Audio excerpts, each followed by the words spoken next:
Electronic Entertainment Expo in Los Angeles. We'll have the biggest titles in PC and console gaming, as well as the creative talents behind them. The new Star Wars Episode 1 titles, Diablo 2, Quake 3, and Donkey Kong 64 are all here, as well as next-generation console systems, the Dreamcast, PlayStation 2, and Nintendo's new Dolphin system. Plus, we have a few surprises. So stick around. It's game time.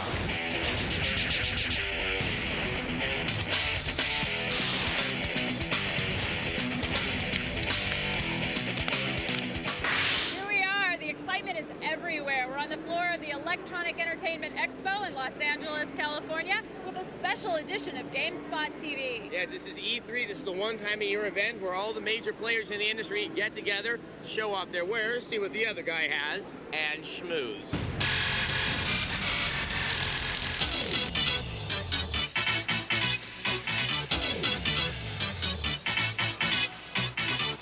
Established by the Interactive Digital Software Association, E3 has become one of the most anticipated events on the game industry's calendar for the past 5 years. E3 is the mecca of interactive entertainment. It's the trade show that once a year people from all over the world involved in the interactive entertainment, computer game, video game industry converge to see what's new, what's next. Wow, what a shot. At this year's show, IDSA tallied over 2,000 PC and console titles, ranging from id Software's explosive Quake 3 Arena to Hasbro's family titles.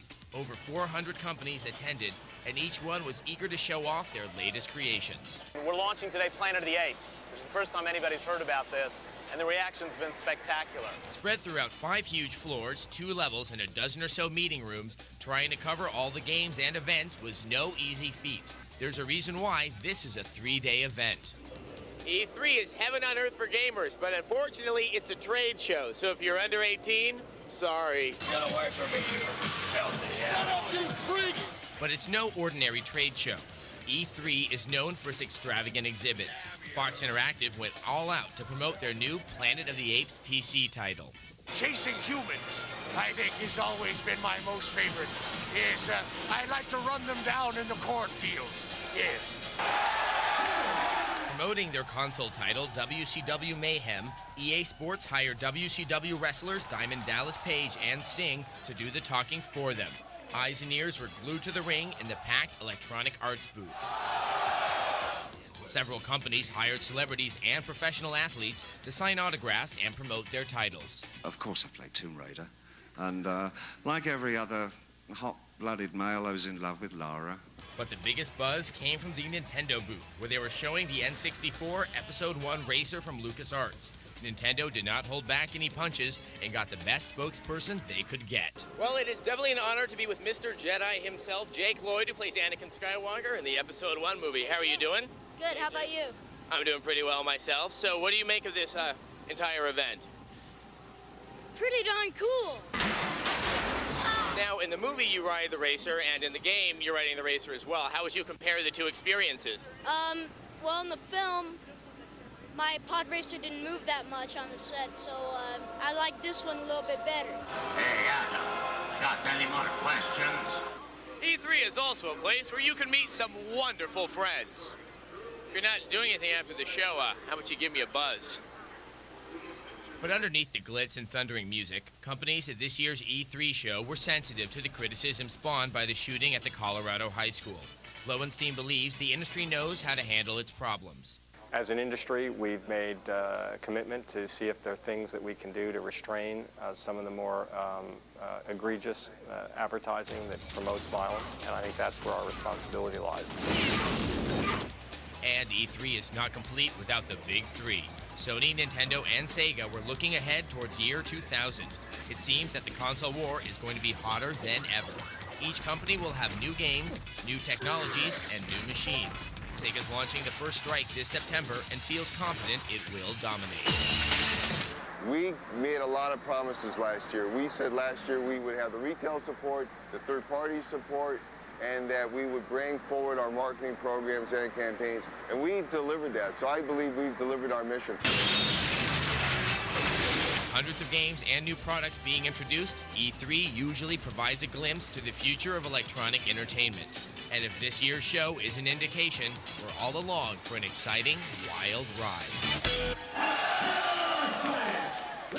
definitely think, I probably would agree, that the big buzz of the show is coming from the console side with the next generation console systems. You have the U.S. release of the Dreamcast, you have the PlayStation 2, and the recently announced codename Dolphin from Nintendo. And we'll have more on that later. In the meantime, if you want more E3 news, go to GameSpot's website at e3news.com.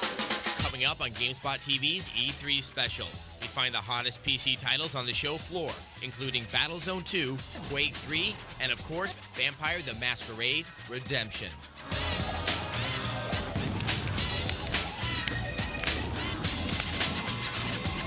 TV here at E3 in Los Angeles. Now, Lauren, I was noticing there's a lot of PC games here that were here last year, like Black and White, but it seems the hot title is Diablo 2. Yes, this is the year of the sequel.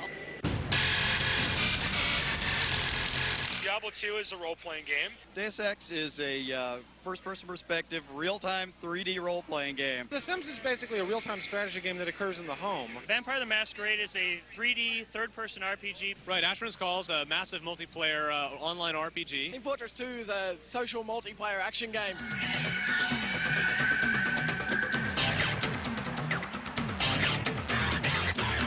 The coming years look to be quite interesting for PC gamers. From the hollowed halls of Ultima to the belligerent battalions of Battlezone 2 and on to the depths of Diablo 2, at this year's E3, it seems that sequelitis is alive and well and will be coming to a computer screen near you. I think the way that I account for the number of sequels at this year's E3 is that someone's accounting for them. You know, I mean, it's an accounting maneuver. I think there are always going to be lots of sequels, and that way we're kind of mimicking Hollywood a little bit. One of the games we've seen at Computer Gamer World that's really struck us is Oni. It's by Bungie Software, and it's a third-person perspective title, which means you're viewing the action from over the primary character's shoulder, and you're fighting against up to 4 or 5 other people at a time. It's like a multiplayer Quake, but Tomb Raider perspective. Vampire from Activision, you know, has caught a lot of people by surprise. Looks really beautiful, has a very gothic sort of feel.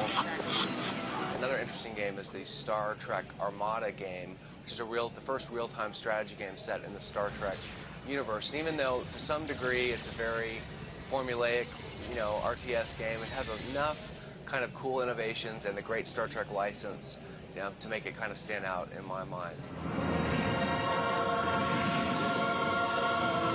LucasArts has their Star Wars games, and they both have splendid graphics.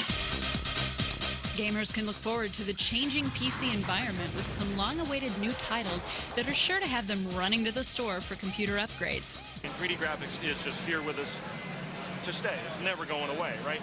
So you're in these 3D worlds, but ultimately a lot of our controls that we have, our existing controls, keyboard, mice, and even joysticks to a large degree, were never really intended to deal with a 3D world, right? So what you really are dealing with is you need new different ways to approach how you manipulate this character you have in this 3D world, and ways to make movement easier and more intuitive.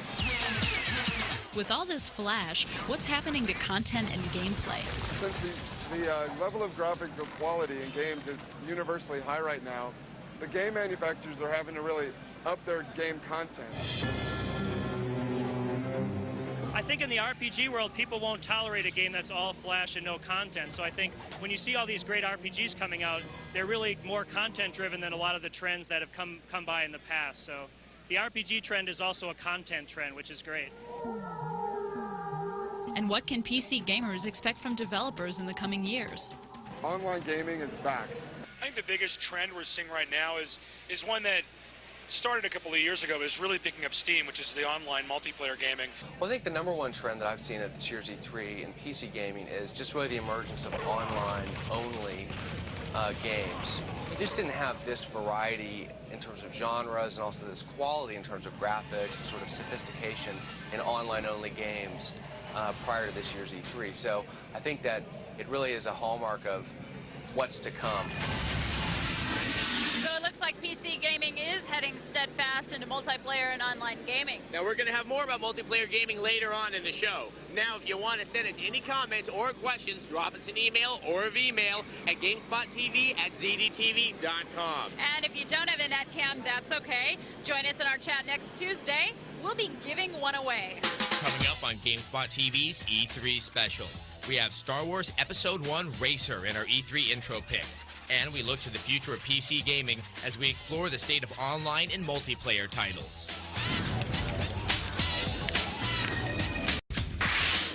Welcome back to GameSpot TV at E3 in Los Angeles. You know, I gotta say, it's quite remarkable having 1,900 games to choose from, but definitely the one that stood out for me was Soul Calibur for the Dreamcast. That's a pretty good pick, Adam, and I have to say I'm in the same boat, but I would pick Donkey Kong 64 or a really close second with Ape Escape for the PlayStation. But far and away, the most hype landed on LucasArts with the Star Wars Episode 1 games. So naturally, we picked a Star Wars Episode 1 game as our E3 intro of the week. And a big turnout here from all corners of the Outer Rim territories. I see the contestants are making their way out onto the starting grid. There is the reigning champion of the Volta Classic and the crowd favorite, Sububa. The power couplings are being activated. Our glorious host, Jabba the Hutt, has moved into the arena.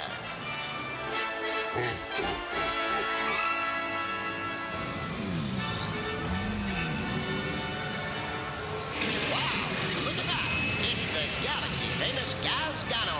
It looks like the young human boy, Anakin Skywalker. I hope he has better luck this time.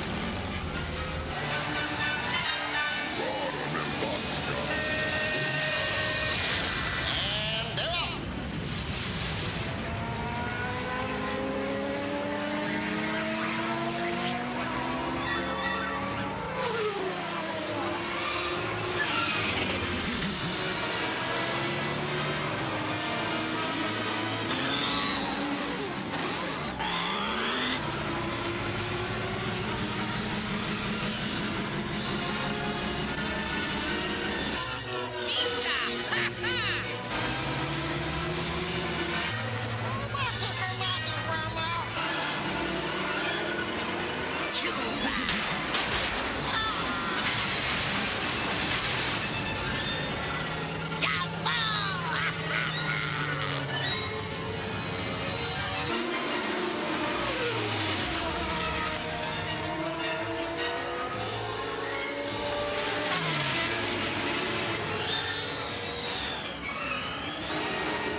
Star Wars Episode 1 game at this week's E3. It's Obi-Wan, and if you want to find out more about it, go to GameSpot.com.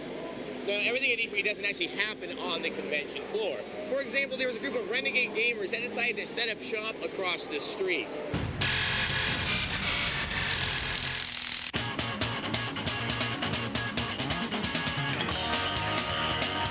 As usual, the gathering of developers, also known as God, don't want to toe the line. First, they challenged the industry by giving more royalties to their software developers, and now they're making noise in their makeshift trailer park across the street from E3. We're having a blast. The whole deal is not taking ourselves too seriously. And I think it's more honest. Like, we don't have to put on a big show. Our big show is our technology. Of course, the live music, scantily clad females, and beer didn't hurt. It's a casual party. It's people who really are into the games as opposed to being in there selling themselves and selling their wares. It's a place to get out after being overloaded with all this sensory overload. All that matters are the games and the guys that make the games. So what did God have to show for itself? Nocturne is a horror game, first and foremost. We concentrate a lot on action and adventure, but horror is the main key. The video game that we're making is Heavy Metal Fact 2.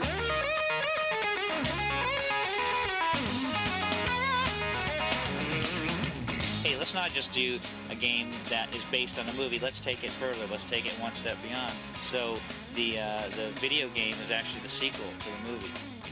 Sex, drugs, and rock and roll. We grew up, we didn't kill people, we just sat in our bedrooms and drew pictures, and so that's where we're heading, back to soft porn, just like the Heavy Metal magazine. We want to be kicked out and asked not to come back. Now, don't be fooled. A lot of the games from Gathering developers were to be found here on the floor of E3. And that is true, and you know that God is developing for the Dreamcast now with Max Payne coming out, but all of the new next-gen console systems are adding in that online component. Now, of course, online gaming is really the strong suit of the PC, and a lot of the games here are either exclusively online or have a very large multiplayer component. And this might beg the question, are we looking at a permanent shift in the industry?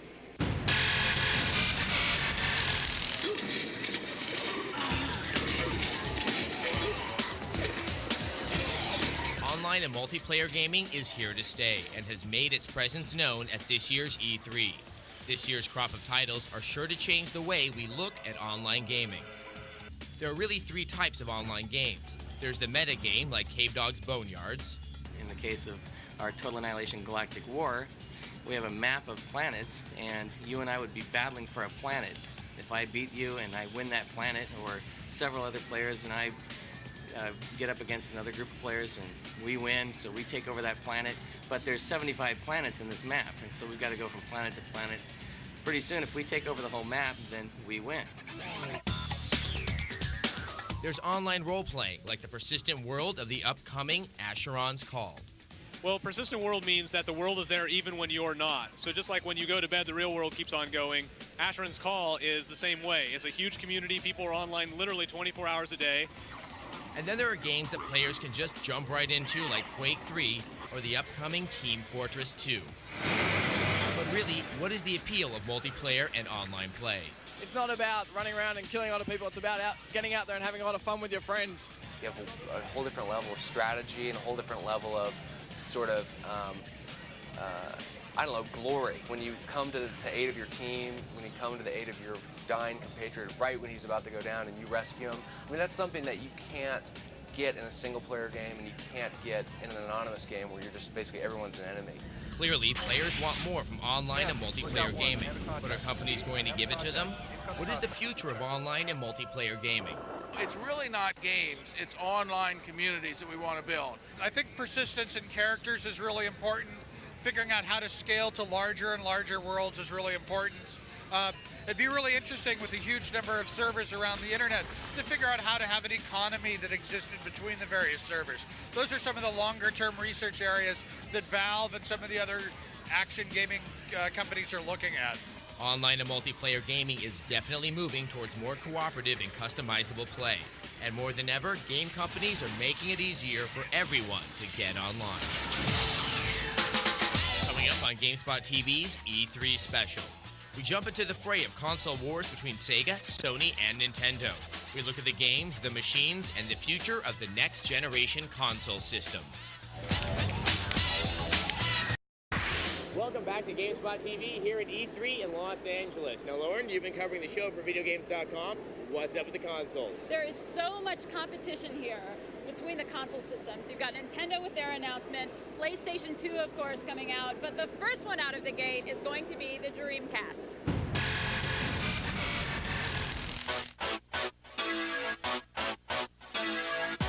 E3 is more than a showcase for Sega, Sony, and Nintendo. For the industry giants, E3 is a multi-billion-dollar battleground. Laid out side by side, the three biggest exhibits tried to outdo each other with displays, giveaways, and of course, games. We're going to kick ass this year.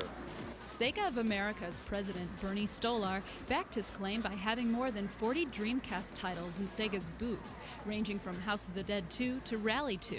Of course, not all are planned to be released in the U.S. Dreamcast this year will deliver what we believe is not the next generation system, but a new way of playing, a new way of gaming. We're including a 56K modem in this system, which will evolve into a community of gaming. Perhaps its own battle cry, Sony plays Jammer Lammy loud and proud towards Sega's booth. We believe that there's still a lot of life in the current PlayStation for the years to come as well. But there are advancements in technology that we want to take advantage of every so often. That advanced technology took shape in the form of the PlayStation 2, Sony's 128-bit game system due for launch in March 2000. Visitors had a chance to play a mock-up version of Gran Turismo. But between the three, the Hype Award has to go to the Nintendo booth. Besides the usual gaming stations and the massive Episode 1 games section, Nintendo also announced their plans for the next Nintendo game system. Nintendo, Sega, and Sony agree that games, not hardware, will dictate the winner of the console race. Nintendo also plans to stop the competition with Donkey Kong 64, the platform game with roots in the 16-bit era. Donkey Kong 64 will include all 5 original characters, huge levels, and graphic elements that, according to Nintendo, will further push the N64 processor's capabilities. The PlayStation did a little stomping of its own. Electronic Arts previewed WCW Mayhem the only way they knew how. Wrestlers Diamond Dallas Page and Sting gave it the usual endorsement. Milking the cash cow, Sony introduced Crash Team Racing for the PlayStation.